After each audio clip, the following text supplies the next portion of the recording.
Around the time of EU4, maps were not quite accurate, with some drawings being questionable. Denmark and Africa look a bit wonky in this 15th century map. Thankfully, I'm sure it's a relief to know that maps over the last 600 years have significantly improved. Although, when we look at EU4's map, there are still some inaccuracies despite all the updates. Today, we focus on and understand the region of the Balkans. This region is probably initially the most exciting part of the EU4 map, with some of the most significant nations, and also some major global defining events occur in the Balkans during the 15th century. Nations like Byzantium and the Ottomans are incredibly well known, and the national heroes of both Albania and Romania lived at this time, all situated within the Balkans. Thankfully, in the relatively recent DLC, the region now has the new nations of Aeris, Herzegovina and Scilly. However, even with the new update, the region could be even more interesting and have even more flavour, since some things are still not added to the Balkans that were there. Now obviously, there are limitations of what can be added into the game, with tiny nations being very difficult to add for the developers. But regardless, let's dive into this region and find out what needs to be added for reality to be truly represented in the game.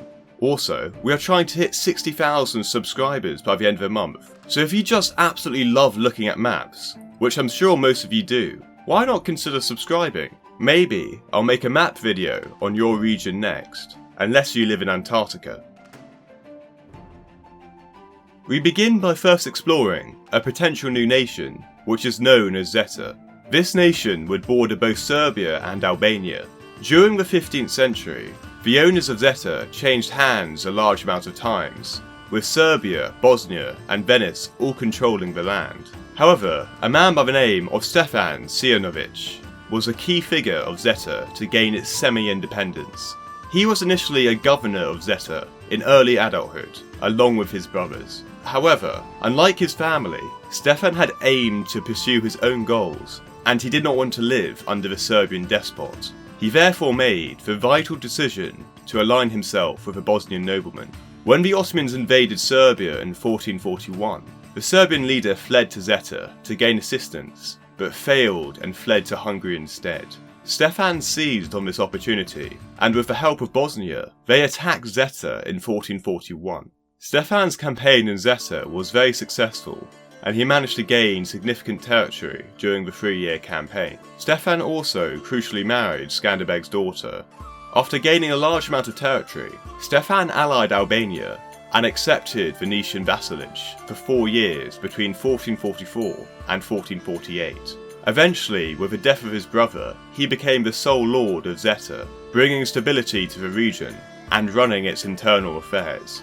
Therefore, during the start date of EU4, Zeta should be a Venetian vassal, rather than absolutely nothing, and a member of the Sinojevic family should be in charge, which would be either Stefan or one of his brothers.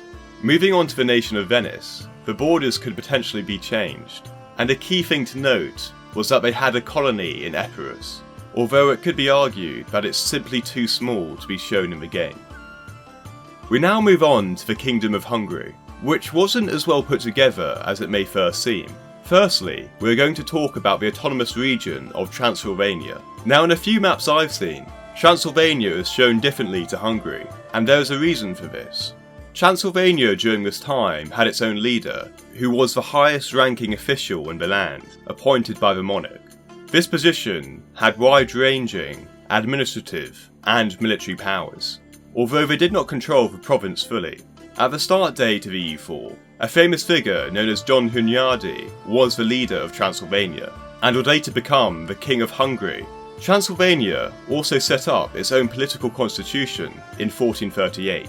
The question is though, although Transylvania had different leadership and a different political constitution, the leadership position was appointed by the king, and the land could easily be controlled by the king if he indeed wished. Therefore, should Transylvania really be represented as a vassal of Hungary, particularly at the time of EU4, with both leadership roles being the same person?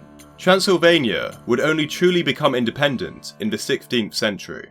The second, less well-known autonomous region is known as the Cumins. This was first created by the Kingdom of Hungary to accommodate for the Turkish nomadic tribes who wanted to settle on the Hungarian plains. These people had a certain degree of autonomy, and maybe in some ways they could be a vassal of Hungary, but then again it is complicated, and it might not be so accurate to represent it on a map. Moving on, Moldova is relatively accurate, although its border with Poland should be changed to represent it more accurately. Going slightly down, we now talk about Wallachia and Bulgaria. Wallachia on the map is sadly shown as smaller than it should be, since in reality it owned far more territory in Transylvania. It's understandable though, since adding these provinces may be difficult. The far more interesting part of this region, however, is the fort of Levesque. This was an independent Bulgarian fortress. Therefore, you could argue that Bulgaria was a one province minor in the middle of the Ottomans' territory, although you could also argue that the fortress was far too insignificant for it to be added into the game, and the fort was actually conquered by the Ottomans in 1446, 2 years after the start date of EU4. While the Ottomans is shown accurately overall, one thing that could be said is that the game missed 2 fortresses next to Wallachia, just below the Danube River. These 2 fortresses were considered pivotal in the wars that involved the Ottomans and Wallachia during the 15th century. Therefore, adding the 2 forts into the game may accurately convey the reality of the region, although it would certainly be expensive for the EU4 player. Also during this time, Aeris and Lobus, which are 2 Gattilusio lordships in the Aegean Sea, are also not represented in the game. Although they would be annexed by the Ottomans a few years later, it's probably important to recognise these 2 tiny nations and put them as vassals. The lordships were Genoese citizens. However, the lordships were not subordinated to Genoan authority, and they maintained their own interests and connections. Someone even wrote a book about them, so they can't be that insignificant.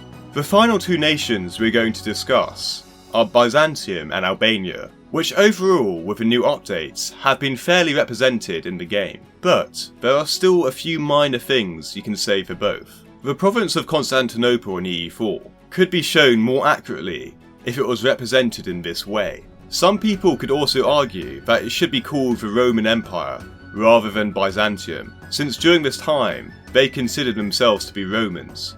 The term Byzantium wasn't actually used until just over 100 years later in 1557. However, it's not essential to change, and could be better marketing for the game if a name sticks to Byzantium. Albania has also been updated to look better and represented fairly on the map.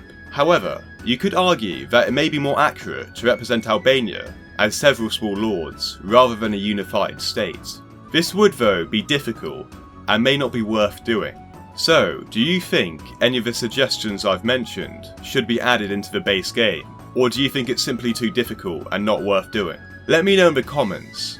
If you're interested in trying out a more accurate version of the Balkans, then Voltaire's Nightmare 2 is always a good option. Remember to like and subscribe if you enjoyed this video, and thank you guys for watching. I'll see you next time.